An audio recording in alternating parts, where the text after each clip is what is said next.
জীৱনত যিমানেই ডাঙৰ হ'ব সিমানেই বুজিব পাৰিব যে প্ৰয়োজন অবিহনে এই পৃথিৱীত কোনো আপোন নহয়। নিজৰ হতাশাৰ বাবে আনক কেতিয়াও জগৰীয়া নকৰিব, বৰঞ্চ আনৰ পৰা বেছি আশা কৰাৰ বাবে নিজকে জগৰীয়া কৰক।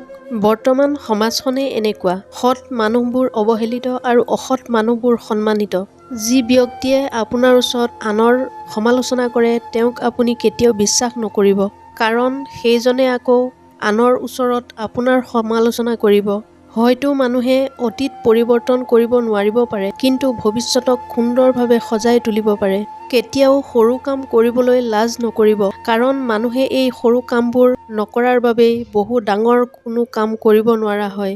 যি বৰ্তমান বহু ডাঙৰ মানুহ হৈছে, তেওঁ এদিন এই সৰু কামবোৰ কৰি গৈ সেই স্থানত উপনীত হৈছে। এই পৃথিৱীত প্ৰতিজন মানুহৰ জীৱনতে একোটা কাহিনী আছে। অতীতলৈ ঘূৰি গৈ সেই কাহিনীৰ আৰম্ভণিটো কেতিয়াও পৰিৱৰ্তন কৰাটো সম্ভৱ নহয়, কিন্তু আপুনি বিচাৰিলে আপোনাৰ চেষ্টা আৰু আত্মবিশ্বাসেৰে সেই কাহিনীৰ শেষটো নতুন কৰি সজাই তুলিব পাৰে। মনত ৰাখিব, জটিল পৰিস্থিতিয়ে আনক যিমানেই কষ্ট দিয়ে তাতকৈ সেই পৰিস্থিতিয়ে আমাক অনেক শক্তিশালী কৰি তোলে। আপুনি যি বস্তুটো সঁচাই মনৰ পৰা বিচাৰে, আপুনি জীৱনত যিটো কৰিব বিচাৰে তাৰ বাবে যিমান পাৰে সিমান কষ্ট কৰক, কেতিয়াও হাৰ মানি নল'ব।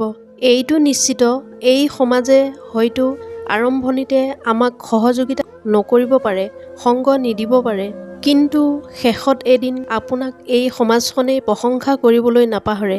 কাকো কেতিয়াও ভাল কি বেয়া কি বুজাবলৈ নাযাব, কাৰণ এনে কৰিলে তেওঁ আপোনাকহে ওলোটাই বেয়া পাব। বৰঞ্চ তেওঁ যি কৰে কৰিবলৈ এৰি দিয়ক। যেতিয়া ঠগ খাব বা বিপদত পৰিব তেতিয়া তেওঁ এনেও আপোনাৰ মূল্য বুজি পাব। জীৱনত কিছু মানুহে সুখ দিয়ে, কিছু মানুহে শিক্ষা দিয়ে। মনত ৰাখিব, এই শিক্ষাও প্ৰয়োজন। কপাল তেওঁৰে বেয়া হয় যি অলপতে কাৰোবাক বিশ্বাস কৰি লয়। এই পৃথিৱীত সপোনে কাৰোবাৰ জীৱনলৈ দুখ কঢ়িয়াই আনে আৰু আন কাৰোবাৰ জীৱনটোকে ধ্বংস কৰি দিয়ে। এই বুলি এইটো নহয় যে আপুনি সপোন দেখা বাদ দিব, কাৰণ সপোন অবিহনে কোনো মানুহ হ'ব নোৱাৰে। নিমখ অবিহনে তৰকাৰী যিদৰে স্বাদহীন, ঠিক সেইদৰে বিশ্বাস অবিহনে যিকোনো সম্পৰ্কই মূল্যহীন। যিকোনো সম্পৰ্কতে বিশ্বাস থকাটো অতি প্ৰয়োজন। কিছুমান মানুহৰ সৈতে কথা পাতি ভাল লাগে আৰু এনে কিছু মানুহ আছে যাৰ সৈতে কথা পাতি শান্তি লাগে।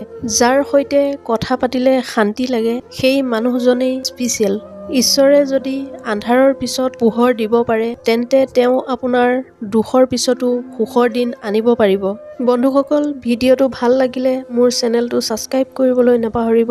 নতুন এটা ভিডিঅ' লৈ আপোনালোকৰ ওচৰলৈ আহি আছোঁ, তেতিয়ালৈকে আপোনালোকক ধন্যবাদ।